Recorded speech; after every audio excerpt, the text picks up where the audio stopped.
खट्टा मीठा ही चलता रहा है अभी तक सब कुछ। शुरुआत की बात ही जेडीए का कुछ मसला था, उस वक्त थोड़ा दिखाना पड़ा, गुस्सा भी करना पड़ा उनसे, क्योंकि देखिए जहाँ पे अपने लोगों का हक हो क्यों जाने दें हम। कहीं पे वो काम अटक गया तो लोग ये नहीं सोच रहे कि भाई एडमिनिस्ट्रेशन की गलती है, लोग कह रहे हैं भाई सरपंच नहीं कर पा रही। नहीं, ये तो होता रहता है, वो तो लोग तो भगवान से भी खुश नहीं रहते, तो सरपंचों से गा रहे हैं। जितने भी पंचायती राज रिप्रेजेंटेटिव्स हैं उनका मेन मकसद यही था कि ग्राउंड लेवल तक डेवलपमेंट के काम पहुंचाए जा सकें और जितनी भी केंद्र सरकार की स्कीम्स हैं उन्हें आम लोगों तक पहुंचाया जा सके। इसके लिए पहली बार जम्मू कश्मीर में ऐसा पॉसिबल हो पाया है कि पूरा 3 टायर सिस्टम, जिसमें पंचेस सरपंचेस भी हैं, बीडीसी भी हैं और डीडीसीज भी हैं, सभी इस्टेब्लिश कर दिए गए हैं। लेकिन क्या कामकाज उस तरीके से हो पा रहा है इन इंस्टीट्यूशंस के इस्टेब्लिश होने के बाद भी? और साथ ही में जिस तरीके से कई पंचायत में देखने को मिल रहा है कि जहां पर महिला सरपंचेस हैं, अक्सर वो एडमिनिस्ट्रेशन के साथ भिड़ती हुई नज़र आई, अपनी बात मनवाती हुई नज़र आई। क्या कुछ हो रहा है? क्या एडमिनिस्ट्रेशन पंचेस सरपंचेस की बात सुन रहे हैं? इसी पर बात करेंगे। कृपालपुर पंचायत की सरपंच इस समय मेरे साथ हैं, ज्योति मोटर जी। स्वागत है आपका। बहुत बहुत शुक्रिया। मुझे ये बताएं कि जैसा कि मैंने कहा कि 3 टायर सिस्टम तो अब इस्टेब्लिश कर दिया गया है, लेकिन क्या ग्राउंड लेवल पर जो डेवलपमेंट के काम होने चाहिए, चाहे एमजी नरेगा स्कीम हो, प्रधानमंत्री आवास योजना हो, क्या वो सारी स्कीम्स इम्प्लीमेंट हो रही हैं या कहीं ना कहीं दिक्कत आ रही है? सबसे पहले तो मैं बहुत बहुत शुक्रिया करती हूँ आप लोगों का, आप यहाँ पे आए। अपना परिचय देते हुए, मैं सरपंच ज्योति मोटन, पंचायत कृपालपुर ब्लॉक मंडाल। जैसे कि आप बात कर रहे हैं 3 टायर सिस्टम की, जम्मू कश्मीर में ये फर्स्ट टाइम जो है 3 टायर सिस्टम इस्टेब्लिश हुआ है हमारे माननीय प्रधानमंत्री जी नरेंद्र मोदी जी की वजह से। पहले भी हमारा, आप जानते ही, राज्य थी, क्या सहूलतें मिल रही थी, क्या हो रहा था सबके सामने। अब नया नया ये सिस्टम इस्टेब्लिश हुआ है, किसी भी चीज़ को आते उसको आगे लागू होने में थोड़ा सा वक्त लगता है। बाकी रही स्कीम्स की बात, तो स्कीम्स बहुत अच्छे से चल रही हैं। हमारी अपनी पार्टी जो है बीजेपी पार्टी की तरफ से 129 स्कीम्स अभी तक आई हैं और सभी स्कीम्स का फ़ायदा हमारे लोग जो हैं बेखूबी ले रहे हैं। और हम भी कोशिश करें कि जिस तरह हमारे माननीय प्रधानमंत्री जी की सोच है कि आखिरी व्यक्ति तक हर एक चीज़ की सुविधा पहुंचनी चाहिए, और हमारी भी वही कोशिश है। और 3 टायर सिस्टम से धीरे धीरे जो है और फ़ायदा होगा, लेकिन थोड़ा सा वक्त लगेगा। तो यही मैं आपको कहूँगी कि अच्छा, ये जो सिस्टम है अच्छा इस्टेब्लिश हो जाएगा, लेकिन थोड़ा सा टाइम लगेगा। बैक टू विलेज प्रोग्राम हुआ था, बैक टू विलेज 2 भी हुआ, उसमें क्या ऐसे काम थे आपकी पंचायत के जो आपने प्रायोरिटाइज़ करवाए थे कि हमें फ़िलहाल ज़रूरत इन सब चीज़ों की है, इन पर ध्यान दिया जाए? सबसे पहले तो मेरी पंचायत जो है न्यूली फॉर्म है, मंडाल पंचायत से मेरी पंचायत कृपालपुर आई है। और मेरी सबसे बड़ी बात है, क्योंकि पंचायत चलाना, उसके लिए आपको पता है सिटिंग की ज़रूरत होती है। तो मैंने पंचायत घर का सबसे पहले अपना बैक टू विलेज फ़ेज़ 1 में मैंने रखा था। बाकी रहे अपने जो इंफ्रास्ट्रक्चर्स की हमने थोड़ी बातें रखी थी, रोड्स होगी, हमारी ड्रेन्स होगी, स्कूल्स की हमने बोला था कि थोड़ी सी इम्प्रूवमेंट होनी चाहिए, स्ट्रेंथ बढ़नी चाहिए गवर्नमेंट स्कूल्स की। तो इसके बारे में हमने बात करी थी। और साथ में आपको पता है कि शमशान घाट जो है उसके लिए हमने रखा था कि हर एक विलेज का अपना रहना चाहिए। तो मेरे back to village first phase में मेरा जो एक काम था वो सेंक्शन हो चुका है और वो काम कंप्लीट भी हो गया है। लेकिन बैक टू विलेज 2 और बैक टू विलेज 3 जो हुआ है उसमें हमने काम भेजे, लेकिन धीरे धीरे वो भी हो जाएंगे। अभी तक वो लेकिन अभी सैंक्शन नहीं हुए हैं? नहीं, वो हुए नहीं है, पर हो जाएंगे, ऐसा बता रहे हैं अपने जो डिपार्टमेंट से कि हो जाएंगे। ये भी कहा गया था कि जब सरपंचेस के अंडर जो है कई डिपार्टमेंट्स दे दिए जाएंगे ताकि आपको जब कोई काम करवाना हो तो आपको ज़्यादा दिक्कत नहीं आए, आप सीधा बता दें कि डिपार्टमेंट को कि ये काम मेरी पंचायत में है, इस सबको इमीडिएटली कर दिया जाए। फंड्स भी जो हैं वो पंचायत को दिए जाते हैं। क्या आप जब कोई काम करवाने के लिए जाते हैं वो डिपार्टमेंट्स ऐसा लगता है कि आपके अंडर हैं, या आपको भी जिस तरीके से आम आदमी को दफ्तरों के चक्कर लगाने पड़ते हैं आपको भी लगाने पड़ते हैं? देखिए, कोई भी काम है अगर हम बोलेंगे कि एट वंस हो जाए तो ऐसा नहीं होता है, थोड़ा वक्त लगता है। अब हर एक पंचायत का अपना अपना एरिया है, अपनी अपनी टोपोग्राफी है, अपने अपने लोग हैं वहाँ के। तो अब मैं ये नहीं बोलूँगी कि पूरी गलती डिपार्टमेंट्स की है, ऐसा कुछ नहीं है, लेकिन थोड़ा सा टाइम लग जाता है। तो जैसा मैं पहले हमारे पास 14 डिपार्टमेंट्स थे, अभी हमारे पास 21 डिपार्टमेंट्स हो गए हैं। तो हमने क्या किया, इक्वली उसको डिस्ट्रीब्यूट किया। पंचेस में सरपंच ने मैंने भी रखे हैं, मेरे पंचेस ने भी रखे हैं। तो हम क्या करते हैं कि जो डिपार्टमेंट उनके पास है वो वहाँ पे अपना काम रखते हैं, मेरे पास जो डिपार्टमेंट है मैं वहाँ पे रखती हूँ। लेकिन अच्छी सुनवाई होती है, ऐसा नहीं है कि वो हमारी बात नहीं सुनते, लेकिन जो हम बात करें उनसे वो उसका बताते हैं कि क्या हल करना चाहिए या कैसे होगा। तो कुछ काम तो हम अपने पंचायत फंड से ही कर लेते हैं। तो जो कुछ डिपार्टमेंट्स के हैं तो वो हमने रखे हुए हैं और मुझे उम्मीद है कि वो भी बहुत जल्द हो जाएंगे। माइनिंग का एक इशू था, जिस इशू को लेकर बहुत सारे पंचेस ने ये कहा भी कि कागजों में तो ताकतें दे दी गई हैं पंचायत को, लेकिन अभी तक ब्लॉक असाइन नहीं हुए हैं। अगर ब्लॉक असाइन नहीं होंगे तो हमारे यहाँ जो इलीगल माइनिंग होती है हम उसे रोक नहीं पाते, और जहाँ इस माइनिंग की ताकतें पंचायत के पास आने से पंचायत के ही फंड्स इंक्रीज़ होंगे, पंचायत ही और ज़्यादा एम्पावर और इंडिपेंडेंट होगी। ऐसा लगता है कि उसे अभी तक जो है ग्राउंड लेवल पर इम्प्लीमेंट नहीं किया गया है। तो आपकी पंचायत में समझना चाहूँगी कि क्या माइनिंग का इशू आपकी पंचायत में भी है? देखिए, माइनिंग का इशू जो है वो पंचायत में हमारे पूरे ब्लॉक का इशू है, मंडाल ब्लॉक का इशू है वो। देखिए, माइनिंग में एक तरह में इसकी बातचीत भी चल रही है, ऊपर ऑफिशियल्स जो हैं वो भी बात कर रहे हैं कि पंचायत को देनी चाहिए कि नहीं देनी चाहिए। तो मैं आपके ज़रिए एक ही बात करूँगी कि जो एरिया हर एक पंचायत के पास जो है वो उसको दे दिया जाए, क्योंकि आपको पता है एमजी नरेगा में भी हमें मटेरियल की बहुत बहुत ज़्यादा ज़रूरत होती है, और अब इस बार तो हम थोड़े सफ़र भी हो गए उसकी वजह से। लेकिन मुझे लग रहा है कि ये भी इशू बहुत जल्दी सॉर्ट आउट हो जाएगा। हमारे बीडीसी, हमारे डीडीसी जो है इस बात को आए दिन जब भी उनकी मीटिंग्स होती है ऊपर एडमिनिस्ट्रेशन के साथ, तो वो ये बात रखते हैं कि अगर इस पे जल्द से जल्द नई कार्रवाई हुई या कोई सुनवाई नहीं हुई तो पंचायतें सफ़र होंगी। तो ऐसा लग रहा है कि ये सॉर्ट आउट हो जाएगा, और मैं तो यही चाहूँगी कि जो एरिया जिस पंचायत के पास है, क्योंकि ज़मीनें पंचायतों की हैं, वहाँ के लोगों की, वहाँ के रेजिडेंट्स की हैं, तो जो भी मेजर प्रिकॉशंस है वो उसको करके तो हमें दे देना चाहिए। गवर्नमेंट को ये कर देना चाहिए कि जो एरिया उनके पास, पंचायतों के पास है, पर्टिकुलर पंचायत उसका मटेरियल यूज़ करे। तो उससे क्या है कि पंचायत के भी फंड्स जो हैं बनेंगे, और वो फंड जो है हम आगे वो डेवलपमेंट में यूज़ कर पाएंगे। इस बार जिस तरीके से डिस्ट्रिक्ट का पूरा प्लान बना, तो डीडीसीज ने ये कहा कि एडमिनिस्ट्रेशन ने बस प्लान बना कर दे दिया, हमसे कंसल्ट नहीं किया। लेकिन अब जो है सरपंच से भी कंसल्ट किया जाएगा, बीडीसी से भी कंसल्ट किया जाएगा, डीडीसी से भी कंसल्ट किया जाएगा, तब जाकर प्लान बनेगा। इस बार का जो आपका डिस्ट्रिक्ट का प्लान बना है, क्या आप उससे संतुष्ट हैं? क्या आपको कंसल्ट किया गया था प्लान बनाने से पहले? क्योंकि प्रोसेस तो यही होना चाहिए कि सरपंच बताएगा कि मेरी पंचायत में कौन से काम होने हैं, फिर बीडीसी बताएगा कि हमारे ब्लॉक में कौन कौन से काम प्रायोरिटाइज होने हैं, और फिर डीडीसी डिसाइड करेगा कि फाइनली ये सारे काम प्रायोरिटाइज हो गए हैं, अब इसके लिए फंड्स एलोकेट कर दिए जाएं। क्या आपको इस पूरे प्रोसेस में कंसल्ट किया गया था? जैसे कि आपने पहले बताया कि 3 टायर सिस्टम जो हमारा अभी इस्टेब्लिश हुआ है, फर्स्ट टाइम हमारे बीडीसीज आए हैं, डीडीसीज आए हैं, सरपंचेस पहले भी आते थे, इलेक्शंस होती थी, लेकिन जो ये सिस्टम बना है, तो मैं अपने ब्लॉक का ये बताती हूँ कि हम जो हमारे प्लान्स होते हैं, हम पंचायत के जो छोटे मोटे काम होते हैं जो पंचायत फंड से हो जाते हैं वो हम अपने तक कर लेते हैं। फिर जो भी कोई मेजर प्रॉब्लम होती है हम अपने कंसर्न बीडीसी जो है हमारे मदन लाल जी, हम उनको विद रेजोल्यूशन पंचेस के सिग्नेचर जो प्रायोरिटी के काम है हम पहले वो देते हैं। फिर जो काम वो कर सकते हैं अपने लेवल तक, जो अपने फंड से वो कर सकते हैं तो वो कर लेते हैं। फिर अब आपको पता है कि डीडीसी इलेक्शन हुई नवंबर में, उनका भी अभी प्लान बना था, आई थिंक फरवरी में उन्होंने प्लान बनाया था, और हमने उनमें जो और बड़े काम हैं, जो डिस्ट्रिक्ट लेवल के काम हैं, जो बड़े पंचायत होना चाहिए जिसके लिए ज़्यादा फंड था, वो हमने उन तक भेजा है। तो यही है, अभी आपको पता है, आप भी जानते हैं कि कोरोना की वजह से काफ़ी ज़्यादा पूरा वर्ल्ड जो है इससे सफ़र हुआ है। तो जब कोई भी घर पे भी अगर छोटी सी प्रॉब्लम आती है तो थोड़ा सा बैलेंस जो है हिल जाता है।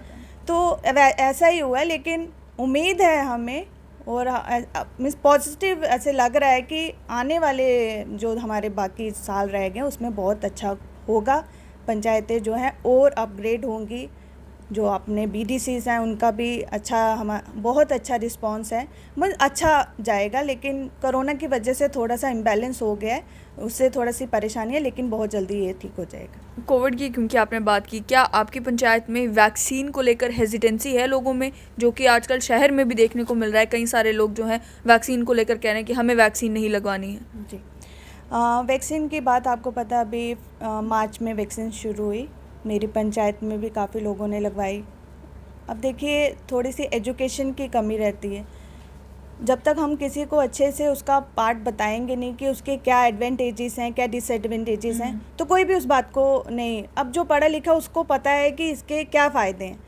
तो सभी ने, मेरी पंचायत में ऑलमोस्ट जो है फर्स्ट डोज जो है कंप्लीट हो चुकी है। कुछ लोग रहते हैं, वो उनकी कुछ अपनी हेल्थ इश्यूज़ हैं, कुछ बड़ी परेशानियां उनको, उसकी वजह से वो नहीं लगा पा रहे हैं, कुछ एज फैक्टर है उनका। तो वो भी मैं कोशिश कर रही हूँ कि उनसे मैं बात करके या डॉक्टर की एडवाइस लेके कि उनको भी जो है मैं अपनी पंचायत जो है 100% कर सकूँ वैक्सीन की। हो चुका है मेरे पंचायत। ज्योति जी, ये तो बात होगी अब आपकी पंचायत की। आपके ऊपर आए तो महिलाएं बहुत कम राजनीति में उतरती हैं आज के टाइम में भी, हालांकि रिजर्वेशन मिल गई है जिसकी वजह से अब पंच सरपंच की इलेक्शंस में तो वो आ ही रही हैं। आपने क्यों डिसाइड किया कि मेरे लिए ये सही मौका है या मेरे लिए ये सही एक प्लेटफॉर्म है जिस पर मैं राजनीति कर सकूं? पहले तो ये जो आप रिजर्वेशन की बात कर रहे हैं, आपको भी पता, आप भी एक लेडी हैं, किसकी वजह से आया, किसकी वजह से लेडीज़ को मौका मिल रहा है आगे आने का, सबको पता है। मैं अपनी बात करते हुए बताती हूँ। मैं इस एरिया में 2011 में मेरी शादी हुई थी, मैं यहाँ पे आई थी। मैं यहाँ पे नहीं रहती थी, मैं बाहर थी। 18 में मैं यहाँ पे आई, मैंने यहाँ का माहौल देखा। हमारी भी लेडीज़ पढ़ी लिखी हैं, लेकिन उनको सपोर्ट नहीं मिलता है, उनको किसी का साथ नहीं है। लेडीज़ बहुत आगे आना चाहती है, क्योंकि आपको पता है वो जो पुराना माइंडसेट है कि नहीं, बहुओं का काम नहीं है बाहर निकलना, बच्चियों का काम नहीं है। लेकिन मैंने ये इसलिए चुना, मेरे फादर इन लॉ का सपना था और मेरा भी था कि मैं पढ़ी लिखी हूँ, अगर मैं कुछ अपनी सोसाइटी के लिए, अपनी बहनों के लिए, माताओं के लिए कुछ कर सकती हूँ तो मुझे करना चाहिए। जनरली जिनकी ये सोच होती है वो सिविल सर्विसेज कर लेते हैं, वो कहते हैं भाई कुर्सी पर बैठ कर ही हम कर लेंगे, तो राजनीति क्यों? और मौका भी मिला और ऊपर से रिजर्वेशन की वजह से भी हुआ, अंदर से भी आवाज़ आई कि नहीं, करना चाहिए। जॉब तो हर कोई कर लेता है, लेकिन जो हम जिस फील्ड में हम आए हैं, बहुत अप्स एंड डाउन्स हैं, नए नए चैलेंजेस हैं, और लाइफ में अगर चैलेंजेस नहीं हो तो लाइफ जीने का कोई मज़ा नहीं है। तो बहुत बहुत अच्छा लगा कि हमारे लिए ये मोदी जी ने रिजर्वेशन रखी। अभी 50% की वो बात कर रहे हैं, अभी 33% तक है, लेकिन आगे वो और मौका दे रहे हैं। अगर औरत घर परिवार अच्छे से चला सकती है तो एडमिनिस्ट्रेशन वो बहुत अच्छे से चला सकती है। इसी पे उन्होंने, और मैं उनका जो उन्होंने लेडीज़ के लिए सपना देखा है, मैं भी लेडीज़ को यही बोलती हूँ कि कभी भी ज़रूरी नहीं है कि हर एक चीज़ के लिए पढ़ाई होनी चाहिए, कि पढ़े लिखा डिग्रीज होंगी तो आप ये कर पाओगे, ऐसा कुछ नहीं है। आप में हुनर होना चाहिए, जज्बा होना चाहिए कि मैंने कुछ करना अपनी सोसाइटी के लिए। ये जो बर्थ है हमें बार बार नहीं मिलेगा। तो ऑल थैंक्स टू पीएम, और मैं आगे लेडीज़ को भी बोलूँगी कि आगे आएँ, अपनी बात रखें। लेडीज़ बहुत कुछ कर सकती हैं, बहुत कुछ कर चुकी हैं और बहुत कुछ करेंगी। तो ये जो जज्बा है, ये शादी के बाद जिस फैमिली में आपकी शादी हुई वहाँ से ये जज्बा आया, या ये जो आपके पिताजी हैं, ये जो आपकी माता जी हैं, उन्होंने ये आपके माइंड में बस डाल दिया था कि जो करना चाहो कर सकते हो? नहीं, ये मेरे मम्मी पापा हैं, देखिए, उन्होंने हमें पैदा किया, हमें पढ़ाया लिखाया, हमें जीने की राह दिखाई उन्होंने कि लाइफ में क्या अच्छा है, क्या बुरा है। उन्हीं से सीखा, कुछ यहाँ पे आके देखा, कुछ सोसाइटी देखी अपनी, अंदर से हुआ नहीं, कुछ करना चाहिए, सपोर्ट करनी चाहिए। पंचायत में क्या रहा लोगों का इम्पैक्ट जब आप कैंपेनिंग के लिए निकलती होंगी ज़रूर, या खुद निकलती थी या परिवार वाले कैंपेनिंग के लिए जाते थे, आप बस बैठते थे, आप कहते थे कि जब वोटिंग के दिन आएगा उसके बाद चेहरा दिखाएंगे? नहीं, ऐसा पहले था। मेरे से भी काफ़ी लेडीज़ ने बोला कि आप इलेक्शन में खड़े हो रहे हो, क्या आप ये कर पाओगे कि नहीं। मेरा डे 1 से ये था कि अगर सरपंच मैं बनी हूँ तो मैं आपके हर एक काम करूँगी, आप बेहिचक मेरे पास आएँ। क्योंकि पहले क्या था, मेल सरपंचेस ज़्यादा, आपको पता है, लेडीज़ शर्माती थी बात रखने, लेकिन अभी बहुत फ़र्क पड़ा है। कैंपेन में मैं डोर टू डोर खुद गई, मैंने लेडीज़ की प्रॉब्लम सुनी, जेंट्स तक की प्रॉब्लम सुनी, क्या परेशानी आ रही है, उनको भी मैंने समझाया कि ऐसा कुछ नहीं है, आप भी थोड़ा लेडीज़ को मोटिवेट करें, अपनी बच्चियों को आगे पढ़ने के लिए उनको बोलें।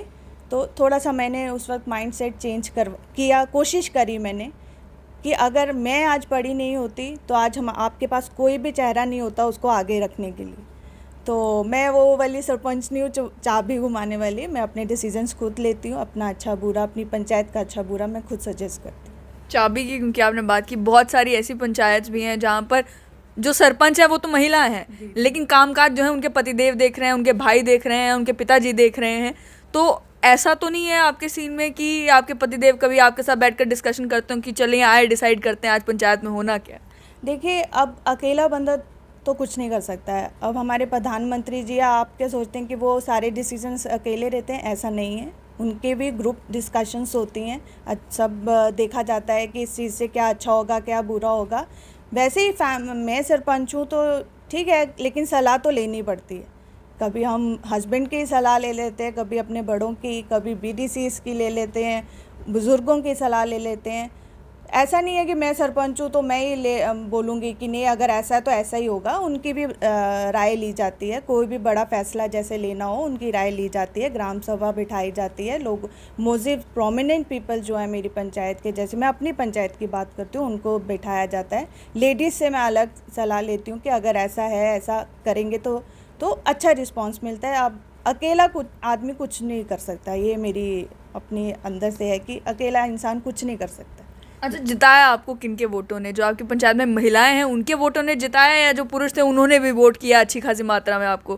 क्योंकि प्रतिद्वंदी भी रहे होंगे, उन्हें भी तो वोट मिले होंगे। जी जी जी जी, बहुत टफ कंपटीशन था मेरे, जब मैं इलेक्शन में थी। तो देखिए, वोटिंग तो आपको पता है 18+ जो होते हैं लोग वो ही करते हैं। लेकिन जब मैं इलेक्शन में खड़ी थी, मुझे गांव के बच्चियों ने इतना सपोर्ट किया। मैं पहले टीचर थी, तो मिस उनका ये था कि हमारी मैम जो है आगे आना चाहिए। उन्होंने अब कई जो लेडीज़ थी उनको थोड़ी दिक्कत थी कि सिटी की है, यहाँ पे हमारी बात सुनेगी कि नहीं सुनेगी। लेकिन धीरे धीरे हमारा अच्छा बॉन्डिंग हो गई।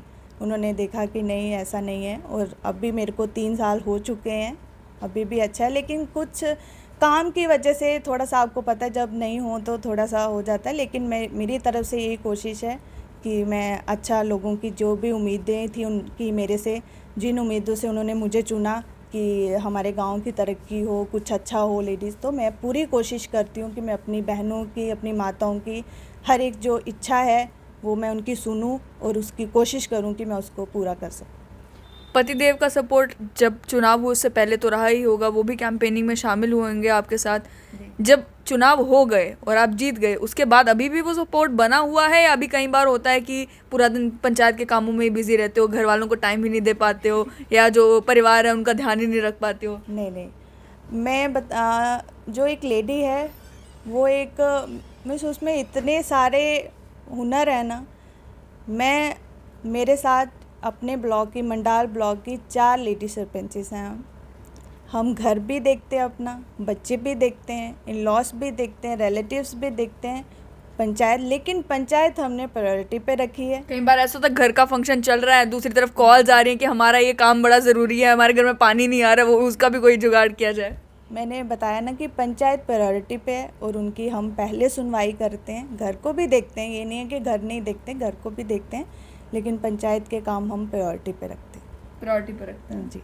तो अभी आपसे जानना चाहूँगी कि कई बार इंसिडेंट्स ऐसे देखने को मिले, चाहे माइनिंग माफिया हो या अन्य सिचुएशंस हो, जहाँ पर बहुत सारी लेडी सरपंचेस जो हैं उन्हें एडमिनिस्ट्रेशन के साथ भिड़ना पड़ता है। और लड़कियों को लेकर अनफॉर्चुनेट है, लेकिन स्टीरियोटाइप है, सोच इस तरीके की है कि प्यार से कोई बात करनी हो तो वो तो कर लेते हैं, लेकिन जहाँ लड़ाई झगड़े की बारी आती है तो वो उनसे मैनेज नहीं होता। तो कभी आपके इस टेन्योर में कोई ऐसी सिचुएशन बनी जहाँ आपको भी थोड़ा टफ स्वभाव रखना पड़ा हो, कोई कड़े शब्दों का इस्तेमाल करना पड़ा हो, थोड़ा गुस्सा दिखाना पड़ा हो कोई काम करवाने के लिए, या फिर सब कुछ बड़ा स्मूथली चला, कभी ज़रूरत ही नहीं पड़ी? नहीं, ऐसा आपको पता ना, खट्टा मीठा ही चलता रहा है अभी तक सब कुछ। शुरुआत की बात थी, जेडीए का कुछ मसला था, उस वक्त थोड़ा दिखाना पड़ा, गुस्सा भी करना पड़ा उनसे। क्योंकि देखिए, जहाँ पे अपने लोगों का हक हो क्यों जाने दें हम, मेहनत हमारे लोग करें और उसका फ़ायदा कोई और ले जाए, ये ठीक बात नहीं है।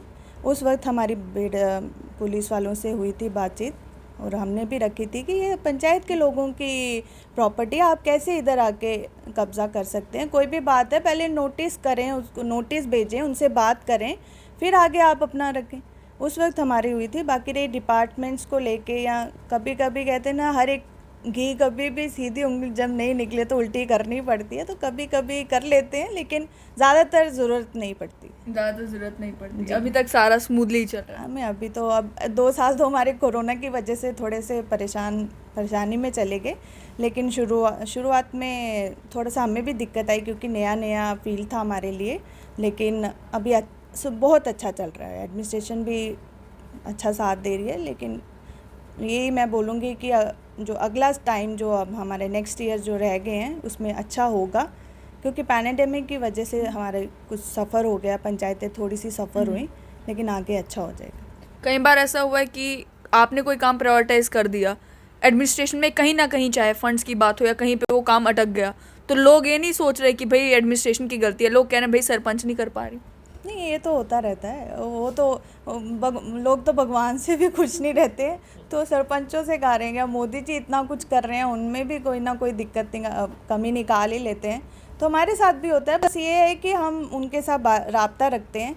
मेरा काफ़ी पेंडिंग एक डिमांड थी मेरे गांव रामबाग की, वहाँ पे ड्रेनेज का थोड़ा मसला था, तो उन्होंने यही रखा था कि हमारे जो ड्रेनेज है वो उसको आप थोड़ा सेटअप करवा दो, पक्का करवा दो आप, तो उसमें फ़ंड्स थोड़े ज़्यादा लगने थे, पंचायत में वो काम नहीं हो सकता था, पीडब्ल्यूडी में रखा। अब धीरे धीरे आपको पता थोड़ा फॉलोअप करना पड़ता है, फिर कोरोना की वजह से वो थोड़ा गैप आ गया, लेकिन लोगों के साथ बातचीत रखी कि ऐसा नहीं है कि हम नहीं देख रहे हैं, उनको बताना पड़ता है। अब मैं बोलूँगी कि मैं सरपंच हूँ, कोई मुझसे सवाल जवाब नहीं करे, तो ऐसा नहीं है, उनकी वजह से हम यहाँ पे हैं, तो उनका हक बनता है।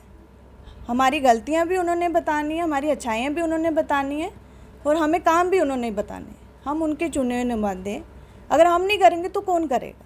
तो ऐसा कोई नहीं है कि लोग सुनते नहीं हैं, बस समझाना, अच्छी उनके साथ बातचीत रखो तो अच्छा से चलती हैं पंचायतें, ऐसा कुछ नहीं। अब अपने इस राजनीतिक करियर को पंचायत तक ही महदूद करके रखना है या आगे भी कुछ सोचा है? जैसे कि अभी सुन रहे हैं कि 50% रिजर्वेशन हो जाएगी लेडीज़ के लिए, तो हमारा भी यही है कि अगर हमें मौका मिलेगा तो हम ज़रूर आगे आएंगे, एमएलए जब भी स्टेप बाय स्टेप चलेंगे आगे। मतलब सोच रखी है, जी लेकिन जी जी। बहुत बहुत शुक्रिया। तो आपने साफ तौर पर सुन लिया कि पंचायत और एडमिनिस्ट्रेशन के बीच में कोऑर्डिनेशन होना बड़ा ज़रूरी है, जिसकी वजह से लोगों के कामकाज भी हो जाएं और जो चुने हुए नुमाइंदे हैं उन्हें भी लोगों से ये ना सुनना पड़े कि हमारी पंचायत में कोई काम नहीं हो रहा। साथ ही में जो महिला सरपंच इस बार चुनकर आगे आई हैं, पढ़ी लिखी हैं और अपने हर एक बात को बड़े सही लफ्ज़ों में सामने रखती हैं, ताकि बात को समझा भी जाए, पंचायत में काम भी हो और लोगों को ये भी ना लगे कि अगर हम महिला सरपंच को चुनते हैं तो हमारी पंचायत में कुछ नहीं होगा। आगे जैसे कि इन्होंने कहा कि अभी ये शुरुआत है, आने वाले दिनों में देखने को मिलेगा कि जैसे जैसे पॉलिटिकल लैंडस्केप चेंज होगा वैसे वैसे हमारे गोल्स भी आगे बढ़ते जाएंगे।